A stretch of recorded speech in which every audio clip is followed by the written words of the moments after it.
Revelation, August 11, 2012. Thus saith the Lord, there is a price to pay when you disregard my word. A price to pay when you disregard my prophets. A high price to pay when you disregard my servants. I will revisit those that disregard.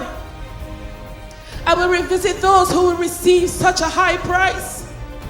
Not like before. Not like before. This time they will know that I am the beginning and the end.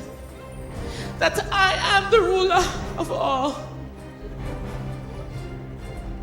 That I am the I am.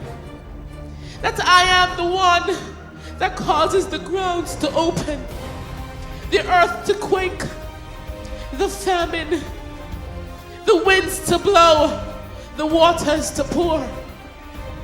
Now they will know. I will revisit those that despise. South America, I will revisit. Louisiana, I will revisit. China, I will revisit. The Northeast USA, I will revisit. New York, I will revisit. Japan, I will revisit. This time you will know that I am. And my glory I will not give to another, saith the Lord God.